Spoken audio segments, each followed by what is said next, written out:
Sabikun. Alhamdulillah Rabbil Alamin.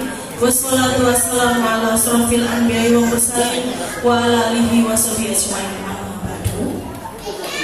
Yang kami hormati Ketua Kerukunan Umat Beragama Kota Bandar Lampung sekaligus Kepala KUA Kecamatan Kemiling, Bapak Kiai Haji Purna Irawan SAG MAG. Yang kami hormati Bapak Lurah Kelurahan Sumberjo Kemiling.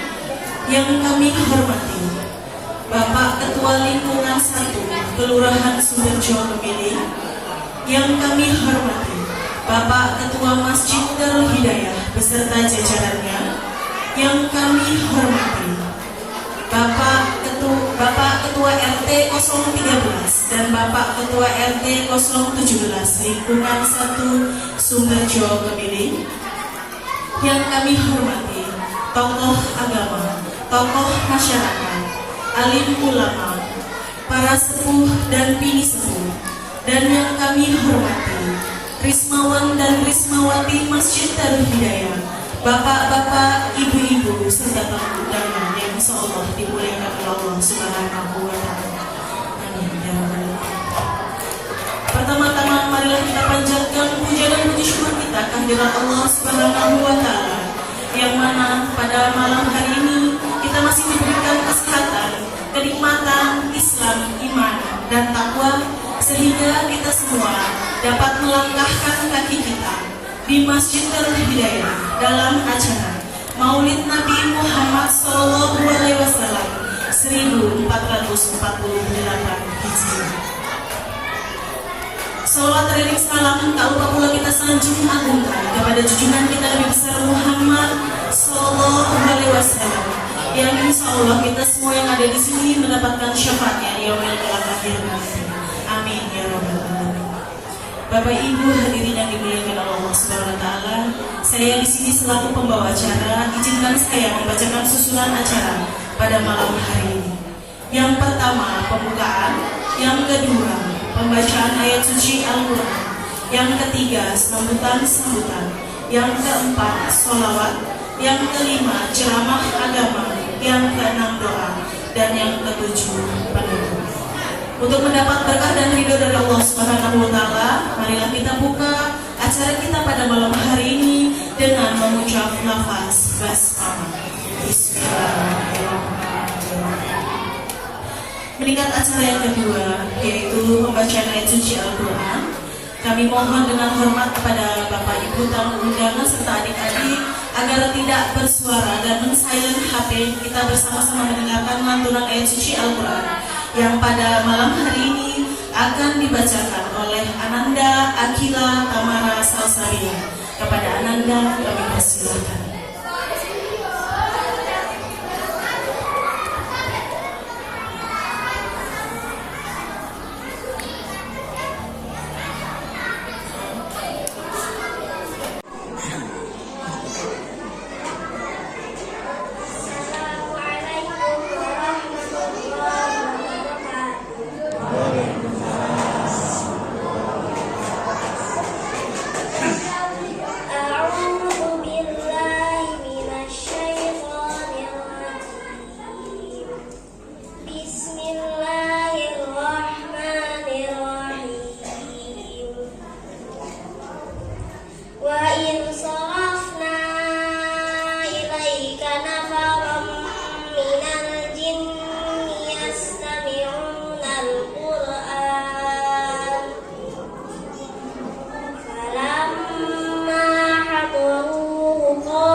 musaddiqan lima baina yadayhi yahdi ilal haqqi wa ila tariqim mustaqim.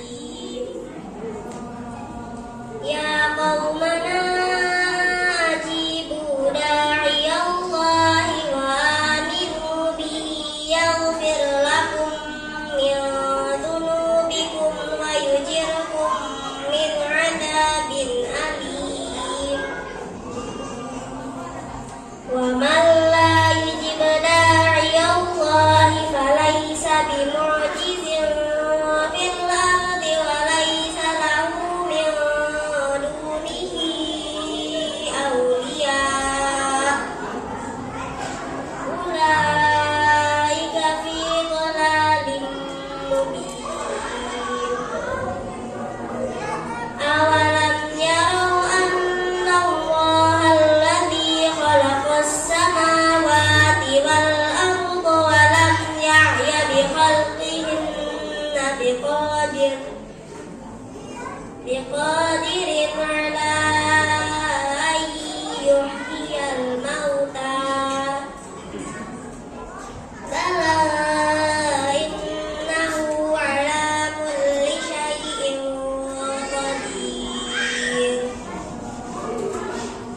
ويوم يعرض الذين كفروا على النار أليس هذا بالحق قالوا بلى وربنا قال فذوقوا العذاب بما كنتم تكفرون فاصبر كما صبر أولو العزم من الرسل ولا تستعجل لهم كأنهم يوم يرون ما يوعدون لم يلبثوا إلا ساعة من نهار بلاغ فهل يهلك إلا القوم الفاسقون صدق الله العظيم. السلام عليكم ورحمة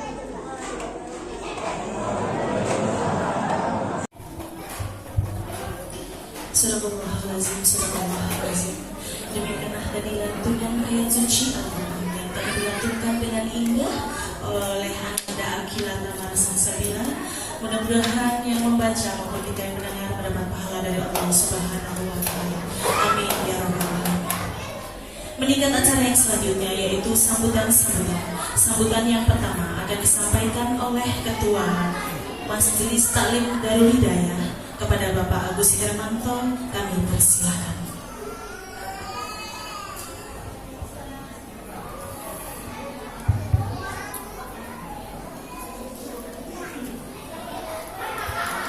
Assalamualaikum warahmatullahi wabarakatuh.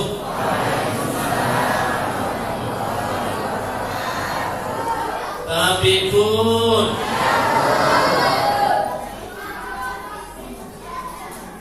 Alhamdulillahirabbil alamin. Wa bihi nasta'inu ala umuri dunya waddin. Assalatu wassalamu ala asrafil anbiya'i wal mursalin wa ala alihi wa sahbihi wa man tabi'ahum bi ihsanin ila yaumiddin. Amma ba'du.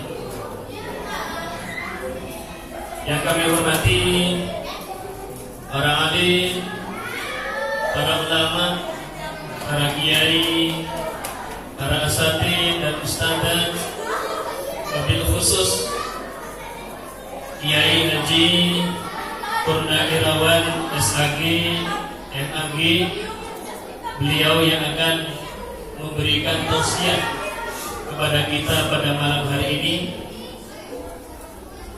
yang tentunya beliau banyak kesibukan dan banyak aktivitas lain, dan kita ucapkan terima kasih atas kehadiran beliau. Dan yang kami hormati Bapak Kepala Lingkungan Bapak Yusuf Musa, mewakili Bapak Lurah Kelurahan Sumberjo Kemiling Bandar Lampung, dan yang kami hormati para tamu undangan jamaah Masjid Fajar Ikhlas dan juga jamaah Masjid Al-Huda, dan yang kami hormati pula Bapak RT 016, Bapak RT 017, Bapak RT 013, dan yang kami hormati pula seluruh pengurus Masjid Darul Hidayah dan seluruh tamu undangan yang berbahagia. Dan kami ucapkan juga kepada seluruh adik-adik Rismawan dan Rismawati yang telah mempersiapkan seluruh kegiatan pada malam hari ini. Syukur alhamdulillah atas izin Allah Subhanahu wa Ta'ala, pada kesempatan yang berbahagia ini kita bersama-sama dapat hadir di Masjid Darul Hidayah, di mana masjid ini merupakan salah satu masjid yang ada di RT 017 dan RT 013, tempatnya di Sumberjo, lingkungan 1. Tentunya rasa syukur kita pada malam hari ini kita diberi kesehatan, sehat, walafiat, sehingga kita bisa merayakan hari Maulid Nabi. Hari Maulid Nabi ini merupakan salah satu syiar Islam yang selalu kita peringati pada setiap tahunnya. Maulid itu yang berarti adalah hari kelahiran Nabi, di mana baginda Rasulullah SAW tidak memperingati hari kelahirannya, tapi beliau selalu merayakan hari kelahirannya dengan beberapa hal yang positif. Di antaranya beliau juga melaksanakan ibadah puasa pada hari Senin, yaitu adalah hari kelahiran beliau. Dzalikal yaum wulidtu.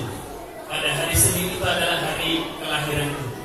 Dan pada hari itulah baginda Rasul juga melaksanakan ibadah puasa, dan juga hari Kamis juga beliau melaksanakan ibadah puasa. Di mana pada hari itulah hari seluruh amal perbuatan manusia akan dihadapkan ke hadirat Allah Subhanahu wa Ta'ala. Jadi peringatan Maulid Nabi ini merupakan salah satu peringatan syiar, di mana kita memperingati hari kelahiran Nabi kita, Nabi besar Muhammad Sallallahu Alaihi Wasallam. Kalau dikatakan dalam sebuah nasihat, hubbut tawadudi nisful akli. Jadi rasa cinta yang dibarengi dengan kasih sayang itu adalah setengah daripada akal pikiran kita. Kalau akal pikiran kita setengahnya sudah ada rasa cinta, maka akan terwujud, yaitu perbuatan-perbuatan, ekspresi-ekspresi yang positif yang dapat kita lakukan. Kalau sudah setengah dari akal kita ini pikirannya negatif, maka yang akan terimplementasi adalah amal-amal yang negatif. Maka daripada itu semoga peringatan kita hari besar, hari Maulid Nabi ini menjadi salah satu momentum yang sangat mulia, hari kelahiran Nabi, dan diberkahi oleh Allah Subhanahu wa Ta'ala, dan kita memperingatinya juga bagian daripada amal soleh yang akan bernilai ibadah di sisi Allah Subhanahu wa Ta'ala. Salawat dan salam senantiasa terlimpahkan kepada junjungan kita Nabi Muhammad SAW yang menjadi suri tauladan bagi kita semua. Semoga kita senantiasa istiqomah menjalankan sunnah-sunnahnya, sehingga kelak kita akan mendapatkan syafaat dan pertolongannya. Amin ya rabbal alamin. Bapak Ibu hadirin hadirat yang dirahmati Allah Subhanahu wa Ta'ala, tentunya kami mewakili Ketua PHBI. Sebenarnya sambutan ini seharusnya Ketua PHBI. Beliau meminta saya untuk menyampaikan, dan tentunya ucapan terima kasih kita pertama kepada Bapak Kiai Haji Purnawirawan MAG yang sempat hadir dan akan berbagi ilmu kepada kita semua di hari yang penuh keberkahan ini.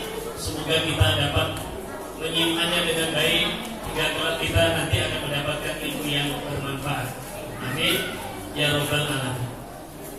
Juga diucapkan terima kasih kepada Ibu Wali Kota yang telah mensupport tentunya acara kita pada malam hari ini dengan adanya bantuan, sehingga kita bersama-sama dapat meringankan sebagian beban dalam memperingati peringatan Maulid Nabi ini. Dan juga kami ucapkan kepada seluruh tamu undangan, Bapak LK, Bapak RT, Babin Kamtibmas, Babinsa, dan seluruh jamaah Masjid Darul Hidayah dan seluruh undangan Masjid Al-Ikhlas, Masjid Al-Huda, dan adik-adik Rismawan, Rismawati, dan seluruh pengurus serta hadirin hadirat yang berbahagia pada malam hari ini. tentunya atas kerjasamanya sehingga kita pada malam hari ini dapat memeriahkan peringatan hari besar, yaitu hari Maulid Nabi besar Muhammad SAW. Semoga niat baik kita dicatat oleh Allah Subhanahu Wa Taala dan peringatan kita ini menjadi peringatan yang diberkahi oleh Allah Subhanahu Wa Taala dan bernilai amal soleh yang bernilai pahala. Amin ya rabbal alamin. Demikian, terima kasih. Assalamualaikum warahmatullahi wabarakatuh.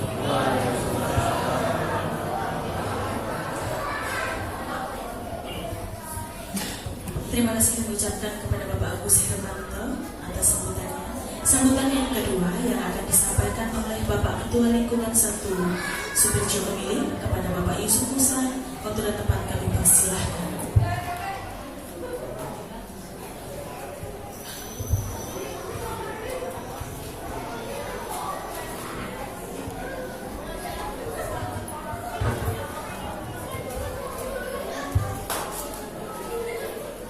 Bismillahirrahmanirrahim. Assalamualaikum warahmatullahi wabarakatuh.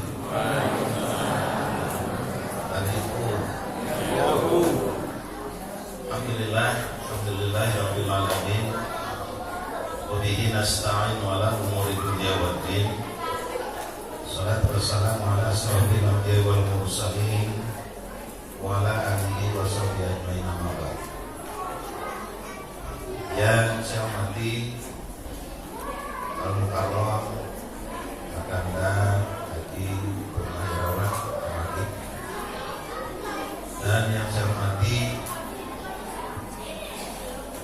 pengurus atau takmir masjid Darul Hidayah beserta jajaran, yang saya hormati bapak-bapak ketua RT, yang khusus RT 13 dan 17 selaku penyelenggara, dan kepada RT yang lain yang semua hadir dalam kesempatan malam hari ini, dan yang saya hormati para tokoh masyarakat, tokoh agama, tokoh pemuda, serta bapak ibu hadirin yang berbahagia.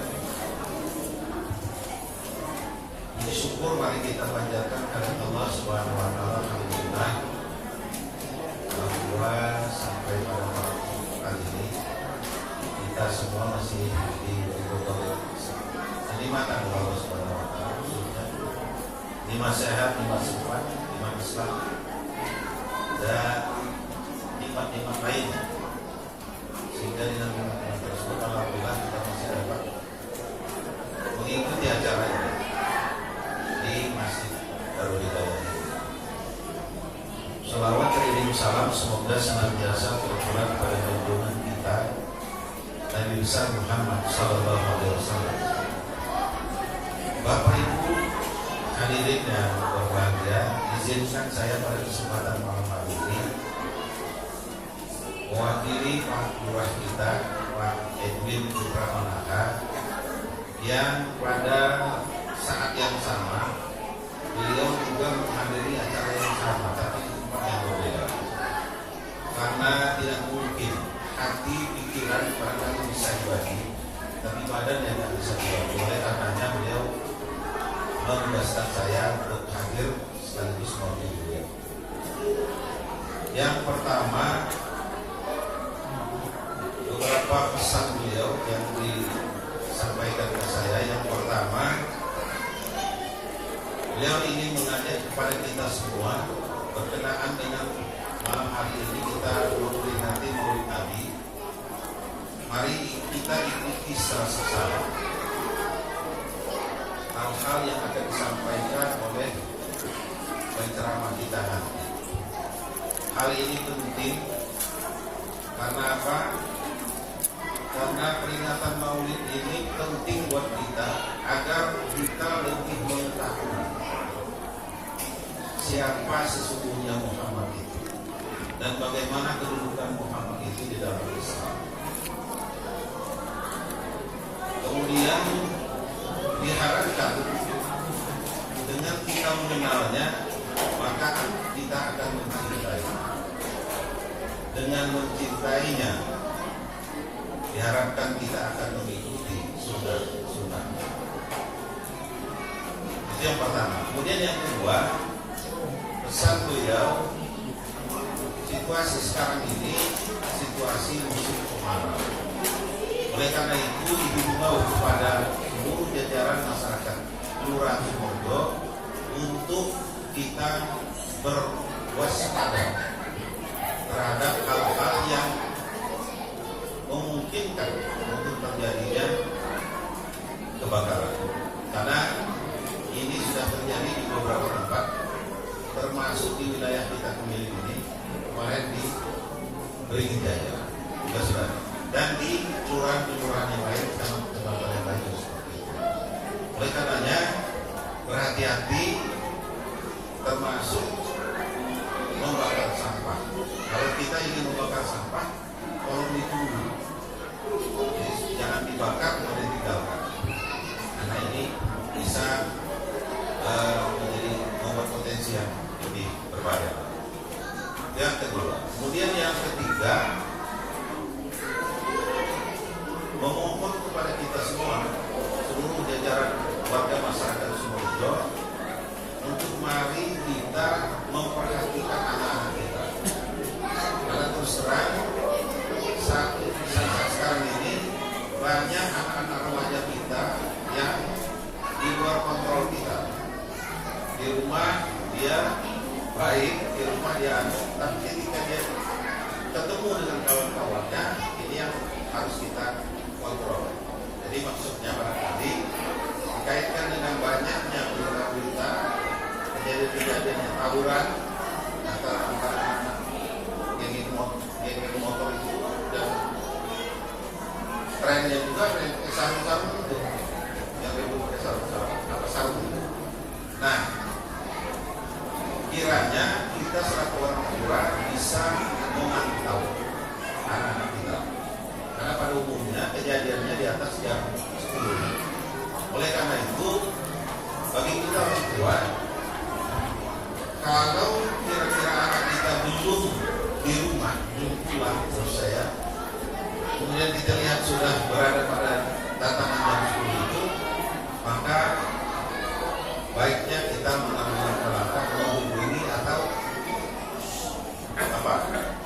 menghubungi lah ya, agar kiranya bisa segera pulang, sehingga kemudian hal-hal yang tidak kita inginkan bisa kita cegah. Kemudian terakhir, Pak Edwin Putra Manaha ini akan memasuki masa purna. Pegawai negeri sipil ini, kalau dia ada di eselon 3, eselon 4, dibatasi usianya 58 tahun. Nah, beliau itu akan memasuki usia 54 tahun pada tanggal 31 Agustus 2026. Sebetulnya beliau itu pengen betul hadir di setiap momen-momen. Tapi sekali lagi, karena malam hari ini bertepatan pelaksanaannya ada di 2 tempat, akan nah berkenaan dia akan masuk ke dalam tersebut, tolong sampaikan perhitungan. Pertama, terima kasih atas dukungan masyarakat selama ini atas pelaksanaan tugas-tugasnya tentunya. Kemudian mohon maaf sekiranya di dalam pelaksanaan dia melayani masyarakat itu ada hal-hal yang itu yang disampaikan kepada saya. Kemudian yang terakhir, ini tambahan dari saya, seperti yang disampaikan oleh Pak Ketua Tambian tadi, bahwa sudah banyak pemerintah kota memperhatikan di bidang keagamaan. Salah satunya adalah adanya bantuan yang diberikan oleh pemerintah kota terhadap kegiatan-kegiatan yang berkenaan dengan peringatan Hari Besar Islam terjadi. Samping itu ada juga bantuan-bantuan lainnya untuk pesantren dan sebagainya, termasuk masjid dalam operasional. Hanya tahun ini belum keluar ya, dalam proses. Nah, oleh karena itu kita patut berterima kasih kepada pemerintah kota. Cara kita berterima kasih barangkali sederhana saja. Mari kita dukung, mari kita bantu sepenuhnya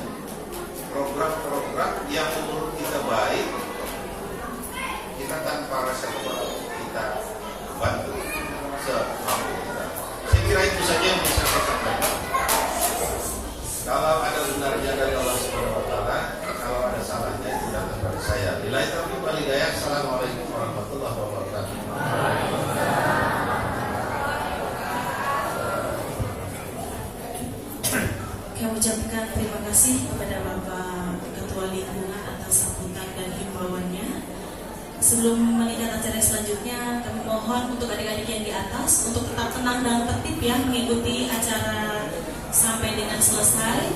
Tolong untuk suaranya dikecilkan ya, agar acara kita dapat berjalan dengan lancar. Terima kasih untuk adik-adik. Meningkat acara yang selanjutnya yaitu sholawat Nabi yang pada malam hari ini akan dipimpin oleh Ibu Rosa. Kepada Ibu Rosa kami persilakan.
bersama-sama mendengarkan ceramah agama yang akan disampaikan oleh Bapak Kiai Haji Purnawirawan Mustadi dan MAG. Kepada Bapak waktu dan tempat kami persilakan. Bismillahirrahmanirrahim. Tadi Pak Kalik gak bantul, jadi saya mau bantul. Alang ranum sepohon salam, daunnya bisa jadi penyedap rasa. Siapa saja yang jawab salam, insya Allah Allah masukkan ke dalam surga.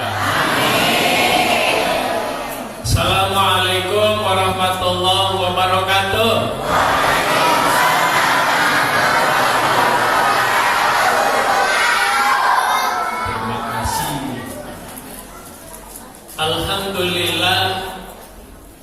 alladzi arsala rasulahu bil huda wa dinil haq liyuzhiru 'ala dini kullih wa kafa billahi syahida. Asyhadu an la ilaha illallah ilaha wahidah wa asyhadu anna Muhammadar Rasulullah la nabiyya ba'dah. Allahumma sholli ala sayyidina Muhammad wa ala alihi wa sahbihi ajma'in. Qala Allah ta'ala fil ayatil karim laqad ja'akum rasulun min anfusikum azizun 'alaihi ma anittum harisun 'alaikum bil mu'minina raufur rahim. Wa qala laqad kana lakum fi rasulillahi uswatun hasanah liman kana yarjullaha wal yawmil akhir wa dzakarallaha katsiran. Shadaqallahul azim. Amma ba'du. Yang kami hormati Bapak Kepala Lingkungan, Pamanda saya Yusuf Musa, para ketua RT, dan yang kami hormati Bapak dan saudara-saudara para ketua masjid dan seluruh pengurusnya. Tentu bil khusus adalah Masjid Darul Hidayah, sahabat saya, guru kita semua, Bapak Dr. Agus Hermanto. Kemudian yang kami hormati saudara penyuluh agama KUA Kecamatan Kemiling dan kawan-kawan dari pengurus FKTF Kecamatan Kemiling, Bapak Ibu jamaah yang dimuliakan Allah Subhanahu wa taala. Bapak Ibu, apa kabar? Alhamdulillah sehat. Bapak Ibu, kita bersyukur malam hari ini kita bisa hadir di masjid ini dalam rangka kita berbahagia karena hari ini adalah tanggal lahirnya baginda Rasul kita Muhammad sallallahu alaihi wasallam. Bapak Ibu, jangankan kita bergembira, kita baru datang saja sudah luar biasa mendapatkan keberkahan dari baginda Rasul. Bapak Ibu tahu nggak Abu Lahab? Tahu nggak? Abu Lahab itu paman kandungnya baginda Rasul. Nama aslinya si Abdul Uzza. Kenapa kok dipanggil Abu Lahab? Karena orangnya gantengnya bukan main, sehingga kegantengannya itu menyala-nyala. Siapapun hampir terbius karena kegantengannya. Abu Lahab, Bapak Ibu sekalian. Abu Lahab ini paman kandungnya baginda Rasul. Tapi Bapak Ibu sekalian, dia kafirnya bukan main, sama sekali nggak mau menerima ajaran baginda Rasul. Sampai mati beliau dalam keadaan kafir, nggak mau mengakui. Ada saudaranya bernama Abbas, saudara kandungnya ayahnya baginda Rasul ini Abbas. Satu malam Abbas ini mimpi ketemu dengan Abu Lahab. Kemudian ngobrol, apa kabarmu wahai Abu Lahab? Karena paman baginda Rasul Abbas. Abu Lahab ngomong, kamu nanya kepengen tahu atau ngejek aku? Kalau tahu posisiku, jelas kamu sudah tahu banget. Karena aku menantang Muhammad Rasulullah, pastilah tempatku dalam neraka. Tapi aku ingin cerita kepada engkau bahwa walaupun aku kafir, bukan main aku bencinya kepada Muhammad, tapi ternyata setiap hari Senin aku diampunkan Allah, dosaku dibebaskan dari api neraka. Heran kan Abbas ini? Kenapa kok bisanya kafir macam ini kok luar biasa yang diampunkan oleh Allah? Ternyata Bapak Ibu, pada saat ibunda baginda Rasul ini hamil, Bapak Ibu sekalian, ya, Abu Lahab ini pesan sama, kalau dulu budak, ibu-ibu sekalian. Apa bedanya pembantu dengan budak? Kalau pembantu itu punya hak kemerdekaan, dia mau nginep-nginep, mau pulang-pulang, malah bisa tawar-tawaran berapa harganya. Tapi kalau budak itu nggak ada hak sama sekali, tergantung dengan tuannya. Makanya di Indonesia alhamdulillah nggak ada budak. Yang ada budak hanya di Palembang gitu Bapak. Ada budak betino, ada budak lanang. Tapi di Lampung di Kemiling nggak ada. Namanya Suwaibah. Abu Lahab ini pesan, Suwaibah, tolong perhatikan ya, iparku itu lagi hamil. Nanti pada saat dia melahirkan tolong ceritakan dengan aku. Nah ternyata pada saat sudah lahir diceritakan Suwaibah, wahai Tuhan, iparmu sudah melahirkan, lahir anak laki-laki lagi gantengnya bukan main. Saking senangnya Abu Lahab ini karena baginda Rasul lahir, apa kata Abu Lahab? Suwaibah, mulai dari hari ini engkau aku bebaskan dari budak, engkau merdeka. Karena dia senangnya mendengar Rasulullah lahir memerdekakan hambanya ini, maka khusus hari Senin setiap lahirnya baginda Rasul, dia diampunkan oleh Allah dari azab kubur, Masya Allah, dan azab neraka. Apalagi kalau kita senang-senang banget datangnya. Bapak Ibu yang dimuliakan oleh Allah, Bapak Ibu, yang kedua, kita hadir di masjid ini karena kita sehat, bukan jaminan karena rumah kita dekat dengan masjid.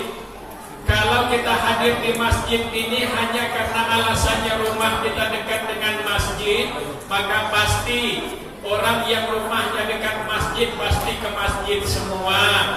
Orang yang dekatnya ke masjid pasti sholat berjamaah di masjid semua.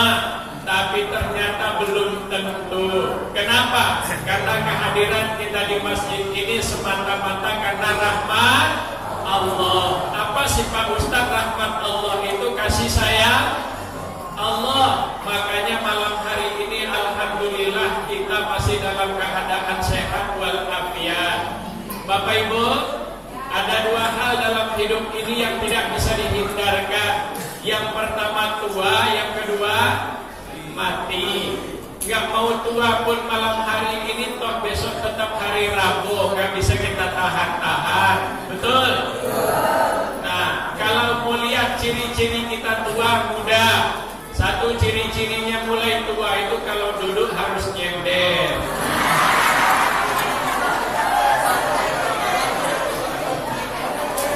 Makanya hebat ibu-ibu sama bapak-bapak yang gak nyender ini.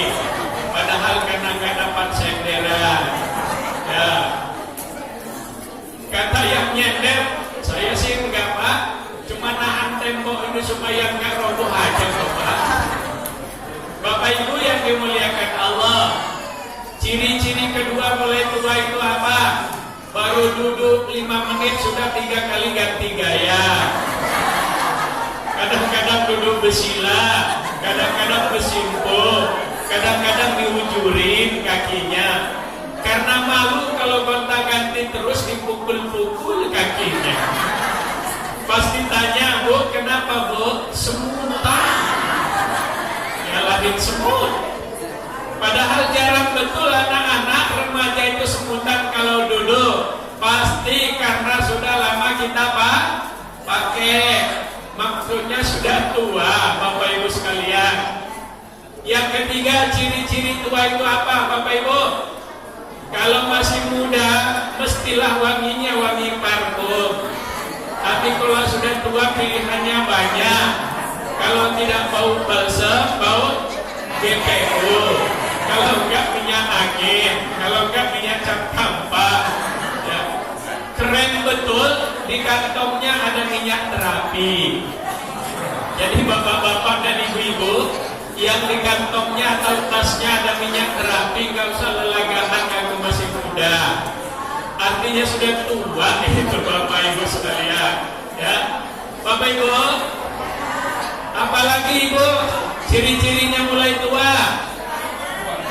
Ibu-ibu ini kalau masih muda masih kelihatan auranya cantik-cantik. Kalau masih muda pakai bedak, pakai lipstick, pakai apa ini? Umbul-umbul di atas matanya. Masih cantik kelihatannya. Ya, tapi mulai umur 60 tahun ke atas, pas pakai bedak, pakai lipstick, pakai umbul-umbul, apa kata putu kita? Mbah atau nenek kayak momo ya. Ya Allah, ya Allah, Bapak Ibu sekalian. Dikutuin sama cucu kita belum sadar juga kita kalau sudah tua, malah keganjenan. Apa sih ganjen itu Pak Ustaz? Menel gitu loh. Kalau bahasa Lampungnya memakan tol, kegantingan. Ya, Bapak Ibu yang dimuliakan oleh Allah. Yang kedua, apa yang tidak bisa kita hindari itu? Mati. Bapak Ibu, tidak cocok suami istri bisa cerai, betul? Enggak cocok sama keluarga bisa minggat dari rumah. Enggak cocok sama tetangga jual rumahnya pindah rumah. Takut sama polisi nyumput paling DPO. Tapi yang namanya mati Allah nyuruh. Kata Allah silahkan kalau kalian mau nyumput. Jangankan manusia, makhluk apapun tidak tahu keberadaanmu fi burujin musyayadah. Silahkan. Tapi aku pastikan bahwa mati pasti menjemputmu. Betul gak itu? Dan sampai hari ini tidak ada syaratnya mati itu. Gak ada syaratnya mati itu kalau yang muda harus tua dulu. Gak ada syaratnya yang namanya mati itu kalau yang gemuk harus kurus dulu. Alangkah banyaknya yang kurus mati duluan, Bu. Itu saya sedang-sedang aja. Tapi menurut survei jauh lebih banyak yang gemuk mati duluan. Intermezzo, jangan marah mama. Ya. Nggak ada pula syaratnya mati itu kalau yang sehat harus sakit dulu, betul kan Bu? Alangkah seringnya kita ngedengar Bapak Ibu sekalian, ya. Ada tetangga kita sakit di rumah, kita jenguk masuk rumah sakit dia kita besok. Besok ada pengumuman di Darul Hidayah, berita duka cita. Kita dengerin banget. Ya, innalillahi wa inna ilaihi rajiun. Telah meninggal dunia. Pikiran kita jelas yang kita besuk kemarin yang mati. Rupanya yang ngebesuknya kemarin yang mati duluan. Kita heran, loh kok bisa ya? Yo bisa. Lawan mati itu nggak ada syaratnya harus sakit dulu kok Bapak Ibu.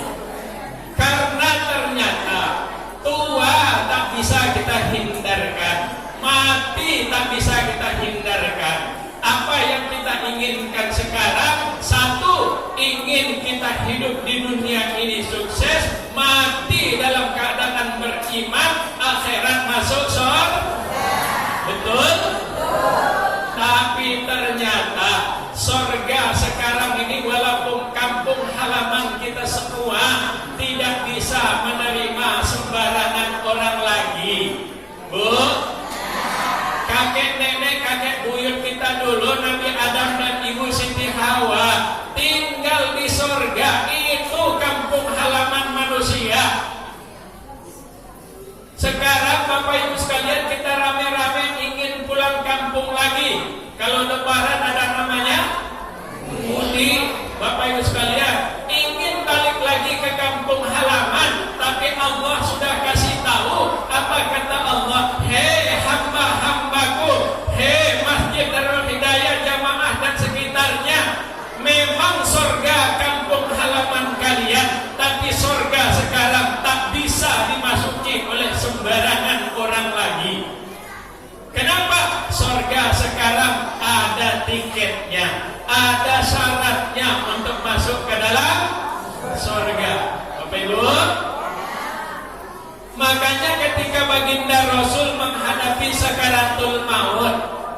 Rasulullah ditemani oleh malaikat Jibril. Pada saat nyawanya mau dicabut oleh malaikat Israfil, Rasulullah ngomong dulu kepada malaikat Jibril, "Wahai malaikat Jibril, aku sudah ikhlas untuk dicabut nyawaku saat ini. Tapi sebelum dicabut nyawaku, aku ingin tahu sesuatu hal." Apa itu kata malaikat Jibril? "Wahai Jibril, aku kepengen bagaimana keadaanku setelah memperjuangkan agama Allah, dan yang lebih penting lagi, aku kepengen tahu bagaimana keadaan umatku setelah hari kiamat nanti." Allahu Akbar. Maka naiklah malaikat Jibril menghadap kepada Allah. Turun lagi dan disampaikan, "Wahai Muhammad Rasulullah, Allah menyampaikan berita gembira kepada engkau, bahwa Allah sampaikan tidak ada satu orang Rasul pun sebelummu yang boleh masuk surga duluan sebelum engkau masuk duluan." Cuma senyum Rasulullah. Kenapa? Kata Rasulullah, kalau itu hanya untuk pribadiku. Coba kalau kita itu dapat berita seperti itu, senangnya bukan main karena menyangkut diri kita. Rasulullah cuma tersenyum. Kata Rasulullah, "Maka yang kupikirkan sebenarnya bukan diriku sendiri, tapi bagaimana umatku setelah terjadi kiamat ini nanti." Maka menghadaplah malaikat Jibril kembali kepada Allah dan beliau sampaikan, "Wahai Muhammad Rasulullah, Allah sampaikan berita gembira bahwa nanti setelah hari kiamat tidak ada satupun umat Rasul sebelummu yang boleh masuk surga duluan sebelum umatmu masuk duluan." Baru tersenyum lebar Rasulullah. Allahu Akbar. Alangkah mulianya manusia ini yang dipikirkannya kita, termasuk jamaah Darul Hidayah dan sekitarnya. Padahal mohon maaf, siapalah kita ini Bapak Ibu? Kenal enggak, pernah bertemu juga enggak, sholawat Nabi juga jarang, melaksanakan sholat sunnah dan segala macam juga jarang, tapi ternyata sudah dipikirkan oleh Rasulullah. Saya mau tanya, kira-kira Bu, ketika kita sudah dipikirkan seperti itu, tapi kita nggak mikirkan balik, sombong nggak? Sombong banget ya. Padahal surga itu nggak mau menerima hamba-hamba Allah yang sombong. Bapak Ibu yang dimuliakan oleh Allah Subhanahu wa Ta'ala, karenanya kalau kepengen masuk surga berarti harus sebarisan dengan baginda Rasul. Masalahnya ada. Sekarang ini kan kita baru mengakui bahwa beliau adalah Rasul kita. Cuma kita ngaku-ngaku. Masalahnya diakui enggak dengan yang kita akui itu. Saya ngaku Pak Dr. Agus Hermanto ini saudara saya. Ya, pokoknya saudara saya yang dekat. Orangnya hebat dan sebagainya. Itu kan pengakuan saya. Masalahnya mau nggak Pak Agus Hermanto mengakui saya? Kalau bangga hanya mengakui saja Bapak Ibu sekalian, tapi tidak diakui oleh orang yang kita akui, itu balak Bapak Ibu. Kata Pak Agus Hermanto, apa Pak Purna itu cuma ngaku-ngaku doang. Dia bukan saudara saya, bukan sahabat saya. Selesai Bapak Ibu sekalian. Yang benar itu adalah kita mengakui dan kita diakui oleh orang yang kita akui. Betul kan Bapak Ibu? Ya Allah. Terus gimana caranya Bapak Ibu sekalian supaya kita diakui oleh baginda Rasul kita Bapak Ibu? Berarti kita harus siap mengikuti ajarannya. Karena sifat-sifat ahli surga, sifat-sifat yang akan diterima surga itu sudah ada semua di baginda Rasul kita. Ya Allah.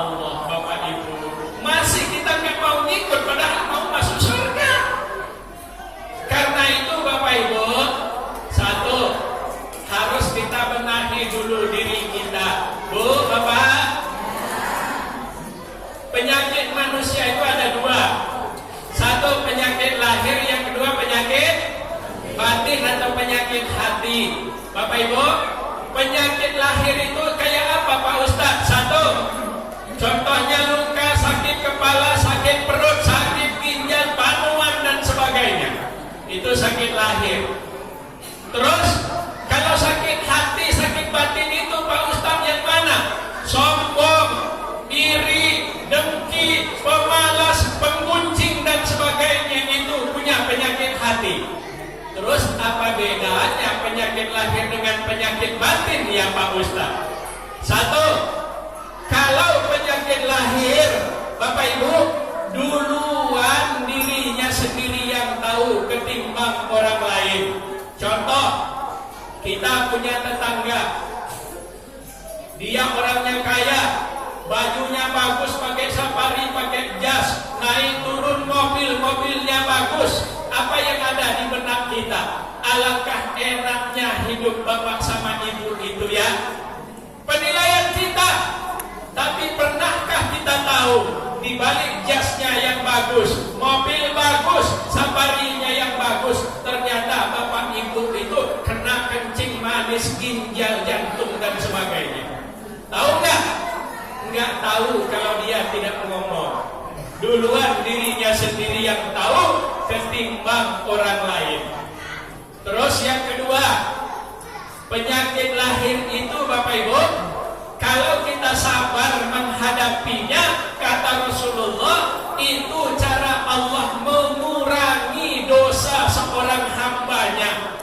Makanya kalau orang yang sakit lahir, dia sabar menghadapinya, insya Allah akan jadi husnul khatimah. Kenapa? Karena dosanya dikurangi oleh Allah. Kalau sabar, ini baru dikit lagi udah nyumpahin gak karuan. Yang ketiga, penyakit lahir itu tidak menular kalau tidak dideketin. Yang keempat, penyakit lahir itu tidak menggerogoti pahala kita, Bapak Ibu sekalian, secara langsung. Beda dengan penyakit hati atau penyakit batin. Kalau penyakit lahir, penyakit batin, penyakit hati itu duluan orang luar tahu ketimbang diri kita sendiri. Betul nggak Bapak Ibu? Contoh, ada orang yang sombong. Bapak Ibu, memang orangnya sombong. Kalau dipanggil kendurenan nggak pernah datang, diajak peringatan Maulid Nabi, Isra Mi'raj dan sebagainya di masjid nggak pernah datang, nggak mau negor, kalau nggak ditegur, lu sombong banget. Coba kita ngomong dengan orang ini, Bapak ini sombong lu, langsung ditamparnya kita Bapak Ibu. Kenapa coba? Dia tidak sadar kalau sesungguhnya dia lagi kena penyakit hati. Bapak Ibu, makanya Bapak Ibu sekalian, penyakit yang namanya penyakit hati itu Bapak Ibu sekalian membahayakan. Yang kedua, penyakit batin itu menggerogoti pahala ibadah yang dia lakukan. Contoh Bapak Ibu, sombong. Saya mau tanya, kenapa orang itu jadi sombong? Satu, Bapak Ibu sekalian, terlalu tinggi melihat kelebihan sendiri, rendah melihat kelebihan orang. Artinya selalu nepuk dada. Kalau bukan karena saya gak jadi ini. Dulu kalau bukan karena saya gak jadi ini. Ya, selalu ngomong saya, merendahkan orang lain, merendahkan jasa orang lain. Ini sombong namanya Bapak Ibu. Gak mau negor kalau gak ditegur duluan, gak mau datang kalau gak disamperi banget ke rumahnya, sombong. Bapak Ibu sekalian, Bapak Ibu yang dimuliakan oleh Allah, makanya Bapak Ibu dicontohkan oleh Allah, ada satu makhluk yang diusir dari surga karena sombong. Siapa dia? Iblis. Pada saat Nabi Adam diciptakan oleh Allah, Allah perintahkan semua makhluk untuk sujud hormat kepada Adam.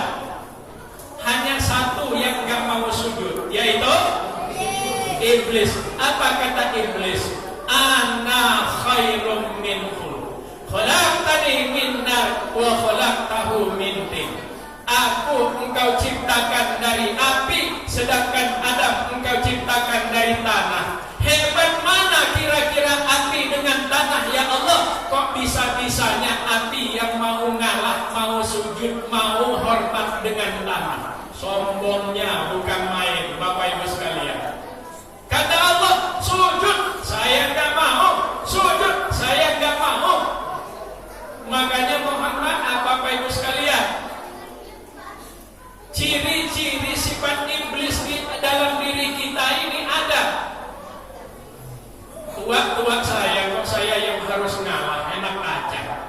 Pinter-pinter saya kok saya yang harus minta maaf duluan, enak aja. Ya, lama-lama saya tinggal di sini, kami orang lama di sini, itu orang baru, kok kami mau ngalah, enak aja. Inilah sifat-sifat iblis yang ada di dalam diri kita karena selalu menempuh. Bapak Ibu sekalian, dia yang paling tinggi. Apa kata Allah? Keluar kamu dari surga ini. Kenapa ya Allah? Karena surga ini tidak pernah pantas bagi hamba-hambaku yang memiliki sifat sombong, terutama engkau dengan antek-antekmu. Iblis yang sudah ada di surga karena sombong diusir Allah dari surga. Loh, kita belum tentu masuk surga, kepengen masuk surga, tapi sudah sombongnya bukan main. Kira-kira masuk surga kamu? Ya Allah, susah Bapak Ibu, susah. Karenanya Bapak Ibu sekalian, yuk kita benahi. Terus mulai dari mana? Mulai dari diri kita sendiri. Gimana caranya? Rasulullah itu mencontohkan sifat ahli surga itu satu, Bapak Ibu sekalian. Dia memiliki kasih sayang dan kesabaran yang luar biasa. Bapak Ibu, saya mau tanya, Ibu, sayang nggak dengan suaminya? Sayanglah. Takut bener didengar sama bapak-bapak. Terus yang bapak-bapak sayangkan sama bininya? Ya jelas sayang, tapi bapak-bapak nggak berani keras-keras. Bapak Ibu yang dimuliakan oleh Allah, kenapa harus sabar? Karena suami istri ini pasangan yang bukan hanya karena sama, tapi banyak perbedaan. Bu, saya mau tanya, jodoh itu karena sama atau beda? Karena beda, seperti baut sama sekrup ya Bu. Ada jembatan dikuatkan, pesawat dikuatkan, gedung dikuatkan, mobil dikuatkan, motor dikuatkan. Dengan apa? Dua hal yang berbeda. Saling menguatkan dengan cara menerima perbedaan dalam kebersamaan. Betul nggak Bu? Coba baut sama baut cocok nggak? Sekrup sama sekrup cocok nggak? Begitu pula kita suami istri ini, Ibu, Bu. Nggak ada cerita suami istri itu yang nggak pernah berantem, nggak ada masalah. Kalau ada jamaah Darul Hidayah ngomong, alhamdulillah Pak Ustaz, saya sama suami saya itu udah nikah 35 tahun nggak pernah berantem. Jelas bohong, bapak sama ibu itu lebih gede dari badannya. Kenapa? Nggak ada cerita suami istri itu yang nggak ada masalah, nggak ada berantem. Betul nggak Bapak-Bapak? Tanya sama Pak Dokter. Ya. Apa jadi yang membedakan? Satu, yang membedakannya hanya kalau yang otaknya bagus, imannya bagus, tumbuh rasa malu, al-haya wal iman. Malu mau ribut di depan anak, ribut di depan orang tua, itu yang imannya bagus, otaknya bagus. Di bawah itu ada lagi nggak punya malu, ribut di depan anak, nggak pikirkan psikologi anak, kadang-kadang jambak-jambakan di depan anak. Ini orang tua kurang ajar banget. Yang ketiga, ada Bapak Ibu sekalian, ya, yang benar-benar nggak punya malu, kejar-kejaran sama sapu keliling rumah. Siapa itu? Jemaah Darul Hidayah. Wih, ya Allah, Bapak Ibu yang dimuliakan oleh Allah.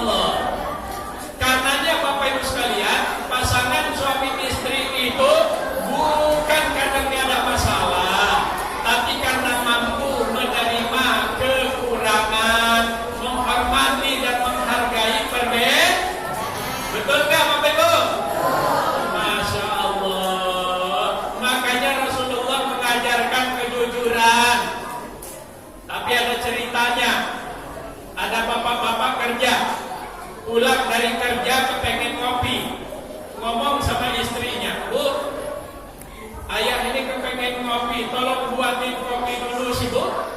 Kata istrinya, ayah, ibu lagi ngurus anak minta tolong ya buat sendiri. Ya, kata suaminya. Sembari bersiul-siul dia ke dapur, Bapak Ibu sekalian, ya, buat kopi. Tapi pada saat mau buat kopi kaget dia. Kenapa? Karena luar biasa rajin istrinya. Di toples-toples itu udah ditulisin semua, kopi, gula, micin, garam dan sebagainya. Cuma saat mau buat kopi dia kaget. Kenapa? Toples yang isinya garam ternyata isinya gula. Yang tulisannya gula ternyata isinya micin. Protes dia sama bininya, Bu, ini kok bisa seperti ini sih Bu? Kok antara luarnya dengan isinya beda? Apa kata istrinya? Saya belajar dari HP Bapak kemarin. Di HP Bapak ditulis namanya Ahmad, padahal saya lihat fotonya Siti Aminah. Ya Allah, ternyata memang harus jujur hidup ini Bapak Ibu sekalian. Kenapa? Kalau nggak jujur, Muhammad apa? Hati-hati dengan bini-bini kita ini. Bini-bini kita ini ahli sejarah Bapak Ibu sekalian. Sifatnya perempuan itu hebat, mudah memaafkan tapi susah melupakan. Betul nggak Bu? Makanya dia ahli sejarah. Mau kejadian 10 tahun yang lalu masih bangkit hari ini. Ngobrol enak-enak lagi, ngobrol enak-enak melenceng ke sana. Akhirnya ngobrol enak berantem kita. Kenapa? Karena ibu-ibu memang ahli sejarah. Ya Allah. Makanya Bapak Ibu sekalian hati-hati Bu. Bapak, seorang laki-laki kalau masih bujang, setelah taat sama Allah, taat kedua taat sama Rasul, taat ketiga taat kepada orang tua, terutama ibu kandungnya. Dengar ini Bu, ya. Seorang suami itu bukan milik istrinya, tapi milik ibu kandungnya. Maka tugas suami itu bagaimana caranya dia membuat istrinya menjadi ratu, tapi tetap harus memuliakan ibunya. Ini tugasnya laki-laki Bu. Makanya hati-hati laki-laki. Ada seorang sahabat namanya Alqamah. Alqamah itu Masya Allah soleh betul Pak, hafal Quran. Tapi pada saat mau sakaratul maut susah betul sakaratul mautnya. Kenapa? Kata Rasulullah, coba yang buat kita susah sakaratul maut itu satu, syirik kepada Allah. Yang kedua, durhaka kepada orang tua. Yang ketiga, memutuskan tali silaturahmi. Kalau syirik tak mungkin Alqamah ini. Dia alim betul. Kalau gitu cari bapaknya. Jangan-jangan dia durhaka. Dicari bapaknya, ternyata bapaknya sudah meninggal. Kalau gitu kata Rasulullah, cari emaknya. Dicari emaknya, ternyata emaknya masih hidup Pak. Disampaikan Bu, anak ibu Alqamah, iya betul. Sekarang Alqamah susah betul sakaratul mautnya. Rasulullah ngomong, di antara yang buat susah sakaratul maut itu karena durhaka sama orang tua. Langsung nyala emaknya, benar, Alqamah itu durhaka sama aku. Loh kenapa Bu? Waktu dia masih anak-anak, taat, dekat betul dengan aku. Kemudian beranjak remaja, masih dekat dan juga taat betul dengan aku. Persoalan timbul ketika dia sudah punya istri. Ternyata karena istrinya kurang baik akhlaknya, dan Alqamah ternyata seluruh perhatian bahkan rizkinya diberikan semua kepada anak istrinya. Aku tidak protes yang itu karena itu memang kewajibannya.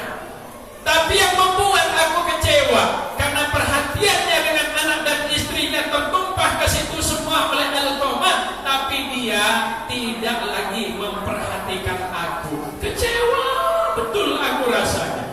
Karena ibunya kecewa, ternyata durhaka luar biasa. Jangankan mukul Bu,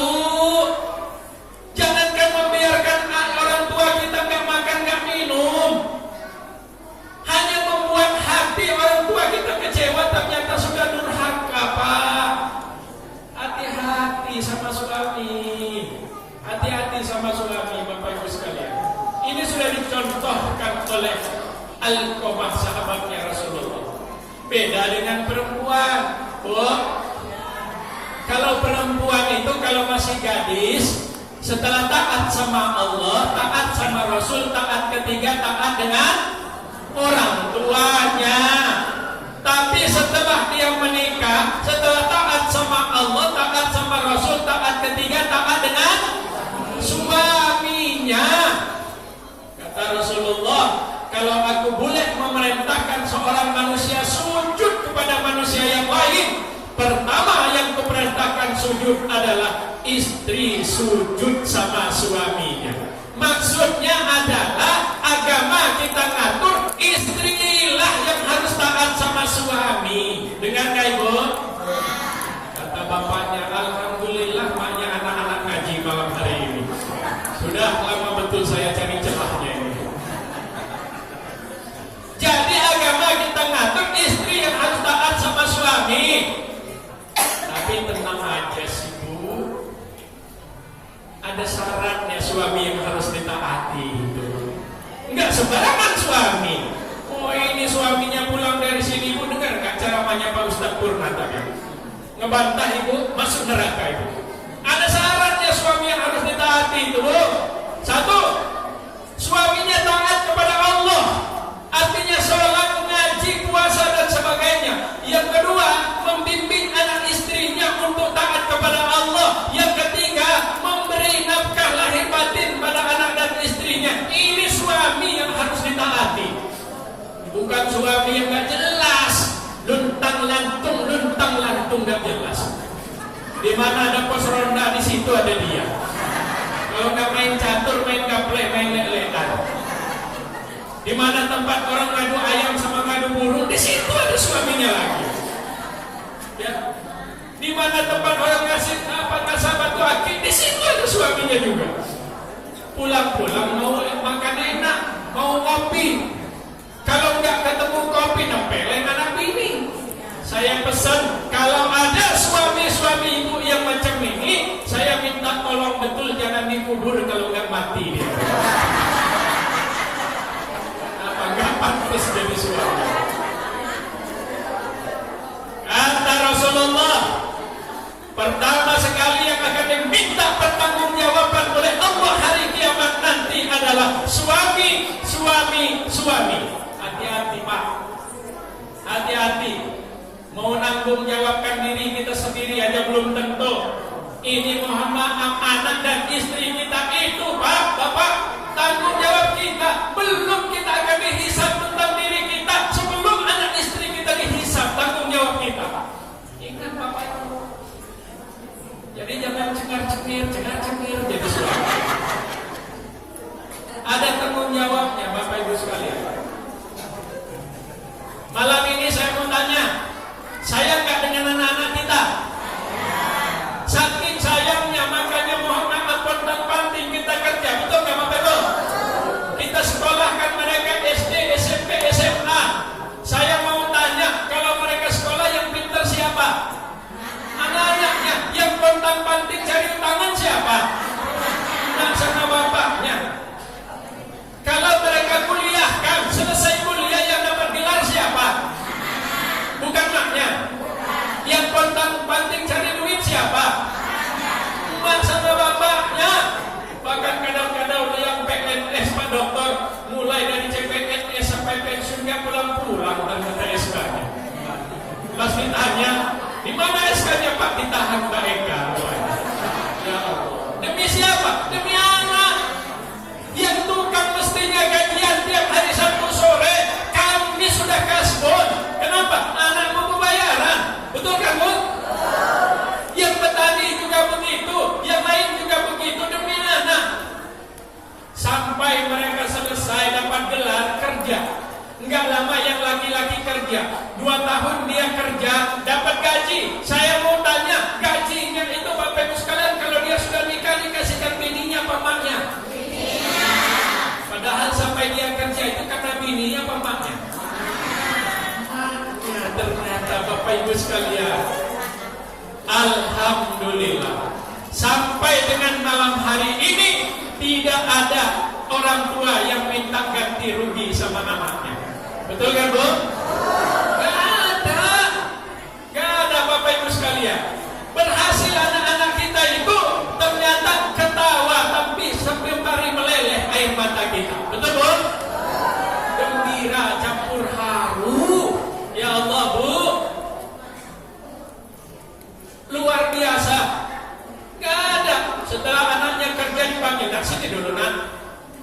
Berhubung kamu sekarang sudah kerja nak, waktu kamu sekolah SD, SMP, SMA sampai kuliah, uang papa sama mama banyak bener habis. Karena sekarang kamu sudah kerja, kita hitung-hitungan dulu ya nak. Gak ada. Kalau ada kurungan nyawa gak jauh dari sini. Jelas orang tua gila itu. Lantas apa upahnya orang tua Bapak Ibu? Hanya sepenggal kalimat pendek tidak bayar. Apa upahnya orang tua?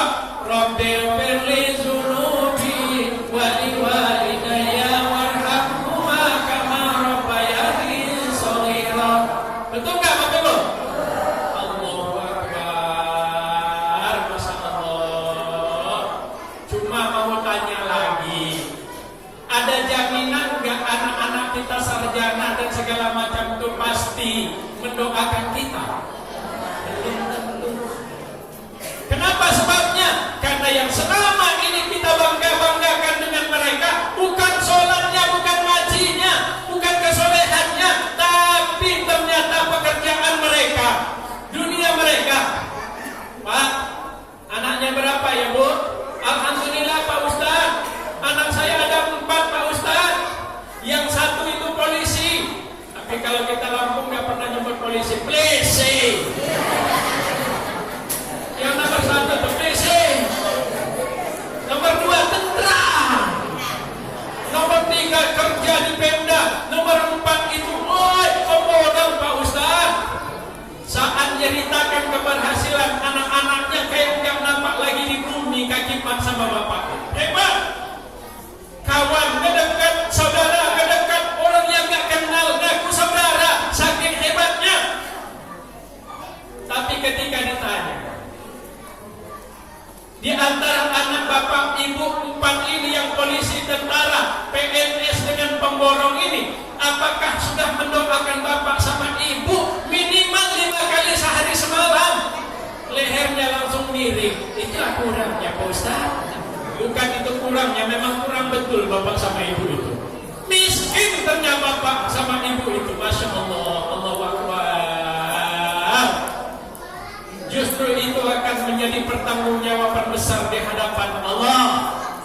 Makanya masjid ini jangan hanya dijadikan tempat sholat, tapi jadikan tempat mendidik dan menciptakan peradaban dengan anak-anak kita.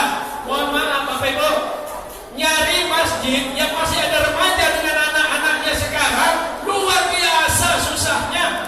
Rata-rata isi masjid ini sekarang adalah generasi tua, lansia.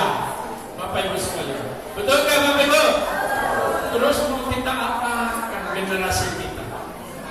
Karena selama ini kita nggak mikirkan, yang mikirkan cuma ketua pengurus masjid, hanya ketua bidang ibadah, padahal anak-anak kita.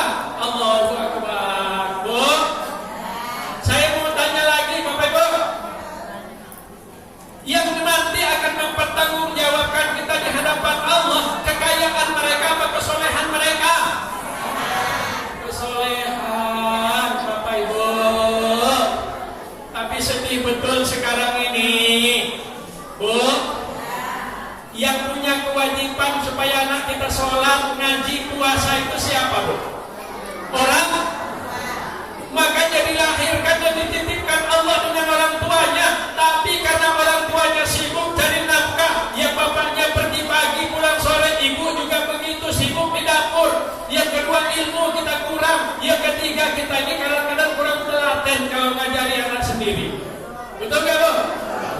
Coba kalau ngajari anak orang, ibu-ibu guru, lembutnya bukan main. Tapi ngajari anak sendiri, salah dikit, anak kita salah. Salah itu, mata kamu mana lah. Makanya rata-rata anak-anak kita nggak betah aja sama kita. Betul gak Bu? Masya Allah. Karena ternyata semua belum kita lakukan, Bapak Ibu, kita titipkan di masjid, kita titipkan di guru ngaji.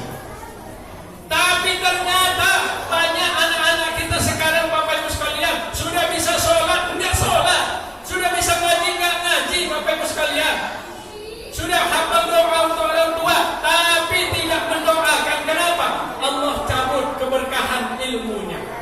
Loh, kenapa Pak Ustaz? Karena orang tuanya tidak bersyukur.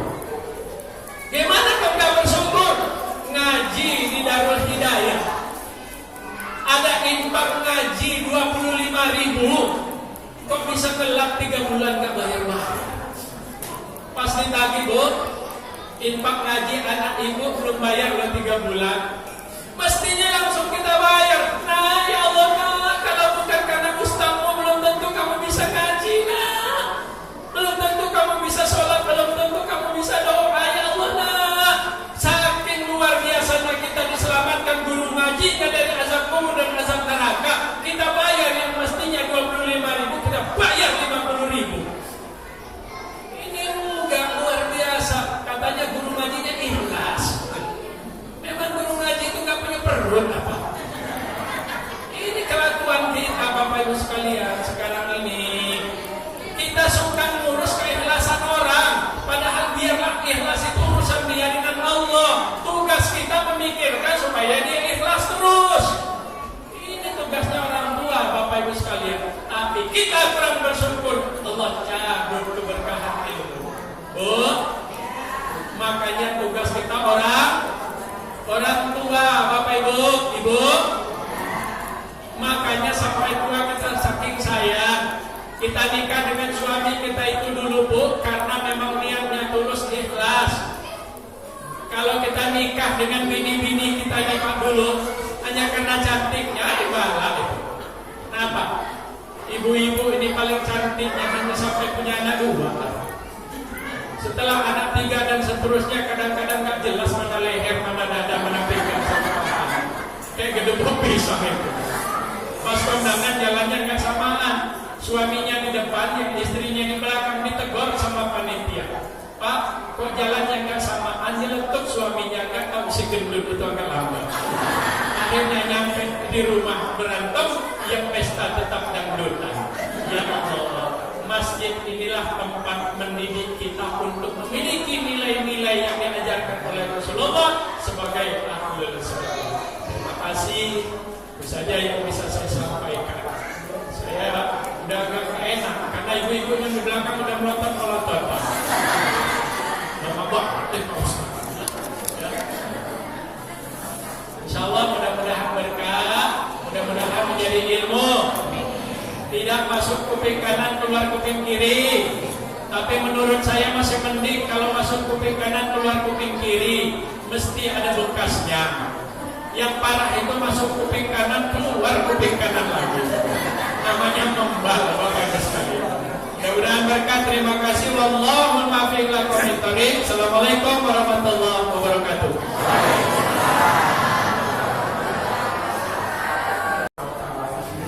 A'udzu billahi minasyaitonir rajim. Bismillahirrahmanirrahim. Alhamdulillahi rabbil alamin hamdan yuwaffi ni'matahu wa yukafi'u mazidah. Ya Rabbana lakal hamdu kama yanbaghi li jalali wajhikal karim wa mazidi sultanik. Allahumma shalli ala sayyidina Muhammad wa ala ali sayyidina Muhammad. Wahai Allah yang Maha Menatap dan Maha Mendengar, sesungguhnya kami sadar, ya Allah, tidak ada sepatah kata pun yang keluar dari mulut kami yang lepas dari pendengaran dan catatanmu. Tidak ada sedikit pun tingkah pola laku perbuatan kami yang lepas dari penglihatan dan catatanmu. Oleh karena itu kami mohon, wahai Allah, agar catatan-catatan itu memiliki nilai ampunan. Ampunkan segala dosa, kenistaan dan kehinaan kami selama ini. Kami bermohon dan berdoa agar Engkau berikan kami umur panjang, sehat lahir batin dan rezeki yang lancar. Namun pada kenyataannya, ya Allah, ternyata umur yang Engkau berikan selama ini lebih banyak yang kami sia-siakan, ya Allah. Engkau berikan kami kesehatan lahir batin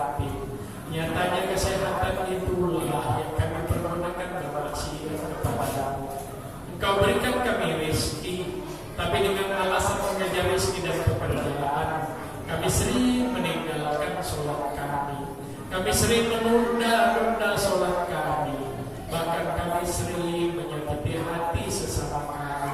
Katanya, andai tidak Engkau ampunkan wahai Allah, pastilah kami termasuk orang-orang yang hina. Ampunkan pula dosa dan kesalahan anak keturunan kami, ya Allah, karena mereka adalah masa depan kami. Kami bekerja siang malam pontang-panting dan sebagainya hanya untuk mereka, ya Allah. Oleh karena itu kami ingin mereka tumbuh dalam kesolehan, sukses dalam dunia mereka. Kami ingin, ya Allah, andaikan satu saat kami menjadi tua, lemah, bahkan mungkin sakit-sakitan, tidak berdaya.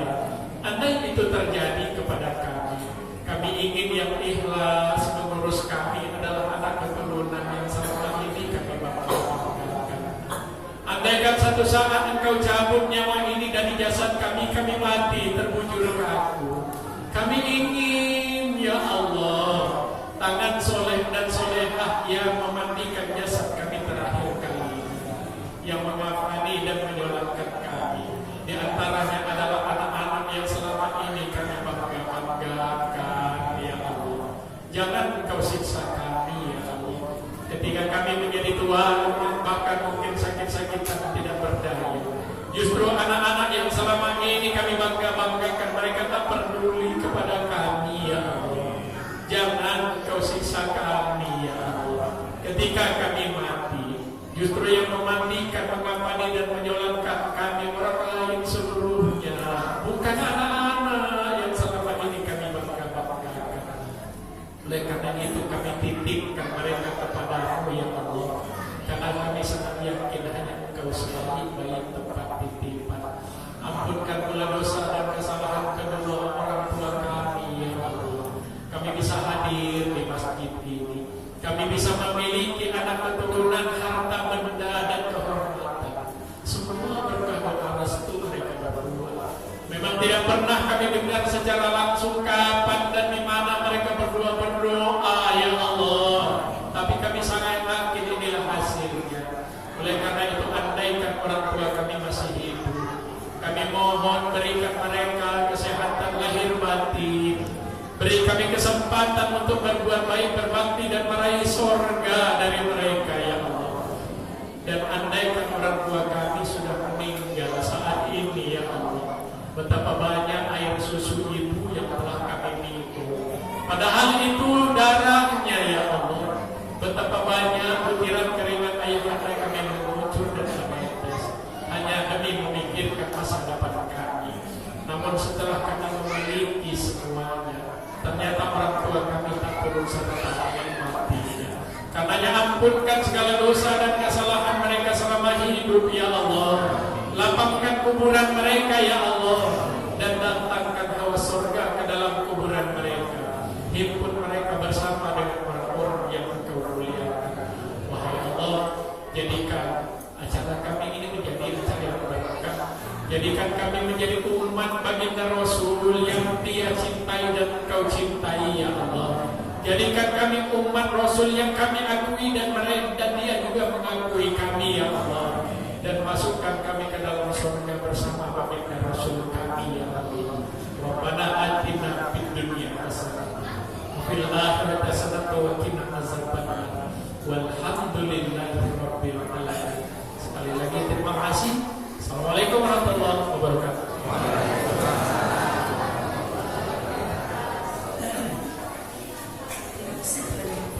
Tadi Bapak Ustadz awalnya pembuka kasih pantun ya Pak. Saya boleh balas pantun ya Pak. Si Asih makan durian, makannya di rumah si Anya. Terima kasih Bapak Ustadz Purna Irawan atas siraman rohaninya. Terima kasih kepada Bapak Kiai Haji Purna Irawan atas ceramah agamanya. Mudah-mudahan apa yang beliau sampaikan dapat kita ambil baiknya dan dapat kita amalkan dalam kehidupan sehari-hari. Serta doa-doa yang kita panjatkan tadi dapat diterima dan dikabulkan Allah Subhanahu wa taala. Amin ya rabbal alamin. Bapak Ibu tamu undangan yang dirahmati Allah Subhanahu wa taala, tiba kita di penghujung acara. Sebelum kita tutup acara kita pada malam hari ini, marilah kita bersama-sama membaca doa penutup majelis. Bismillahirrahmanirrahim. Subhanaka Allahumma wa bihamdika asyhadu alla ilaha illa anta astaghfiruka wa atubu ilaik. Saya selaku pembawa acara mohon maaf apabila ada kata-kata saya kurang berkenan, dan kepada Allah saya mohon ampun. Marilah kita tutup acara kita pada malam hari ini dengan mengucap lafaz hamdalah. Alhamdulillahirabbil alamin. Akhir salam. Wabillahi taufiq wal hidayah. Wassalamualaikum warahmatullahi wabarakatuh. Allahumma sholli ala sayyidina Muhammad.